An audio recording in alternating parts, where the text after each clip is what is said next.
Amen. Exactement, et ce qu'il dit, c'est vrai parce que aujourd'hui, on va parler du milieu chrétien, par exemple. Et c'est vrai qu'on se pose souvent la question quand on est jeune, oui, d'être cool. Et il y a beaucoup trop dans la jeunesse, je parle particulièrement de la jeunesse parce que c'est dans la jeunesse qu'on emploie ce mot cool. Oui. Et on est cool avec le péché. On te propose un peu de drogue au collège, au lycée, et on te propose à boire, on t'invite à une soirée ou de sortir avec un garçon, avec une fille. On se dit mais si tu fais pas, t'es pas un gars cool, t'es pas une fille cool. Et juste pour paraître cool aux yeux des autres, eh ben on est cool avec le péché, alors que le diable n'est pas cool avec nous. Vraiment. Et par contre, Dieu, qui nous aime, lui, a vraiment été cool avec nous. Il y a 2000 ans, à la croix, il nous a aimés. Il a été cool alors qu'on méritait pas qu'il soit cool avec nous. On méritait vraiment qu'il soit dur. Mais il a porté ce jugement, il l'a fait par amour à nous. Et je pense que il est important pour la jeunesse et pour tout chrétien de prendre des fermes décisions. Il vaut mieux aller au ciel en pas étant cool aux yeux du monde, plutôt que d'être cool aux yeux du monde et d'aller en enfer. Et on n'est pas cool parfois avec le Saint-Esprit. On a du temps, on n'est pas cool avec le Saint-Esprit parce qu'il est là et on lui parle pas.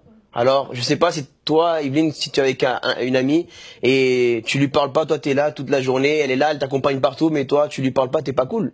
Et c'est exactement ce qu'on fait avec le Saint-Esprit de Dieu.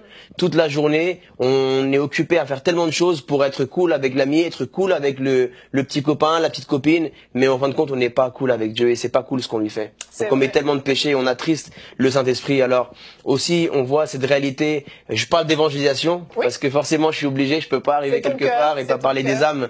Aujourd'hui, il y a beaucoup d'entre nous, des chrétiens dans les églises, que on est en train de vouloir être cool, avoir une vie chrétienne cool, et en fait, on devient light. Voilà, on fait rien pour Dieu, on a une vie normale. Et combien d'âmes on gagne par jour? Qu'est-ce qu'on fait pour le Seigneur? Moi, quand j'ai commencé à prêcher dans les métros de Paris, par exemple, je savais que j'allais pas être vu comme quelqu'un de cool. Et c'est pas cool qu'on t'insulte. C'est pas cool qu'on... Par exemple, le verset d'être persécuté, mais Jésus n'a jamais dit que si vous me suivez, le monde sera cool avec vous. Au contraire, il a dit la réalité, vous serez persécutés. En mon nom, on vous insultera, vous serez emmenés aux tribunaux. Et il faut prendre un choix. Alors, être chrétien, accepter de donner sa vie à Jésus, c'est accepter de ne pas être vu cool devant ce monde aujourd'hui. L'évangile de Jean, ou bien plutôt la première lettre de Jean, il dit « Celui qui aime le monde est ennemi de Dieu ». Donc nous devons prendre une décision ferme. Trop de péchés sont commis, trop d'erreurs dans nos églises, trop d'erreurs dans les foyers, parce qu'un homme a été cool, a bu un verre d'alcool et il est parti tromper sa femme. Une maman a été cool, elle a accepté une invitation d'un homme, elle a voulu être cool et elle a fini par tromper son mari. Des jeunes qui sont cool et commettent des erreurs. On voit tellement de choses dans les foyers. Alors, soyons pas non plus des religieux, on rigole, voilà, mais on va pas définir le niveau d'être cool aux yeux du monde. C'est pas le monde qui va définir comment on doit être cool.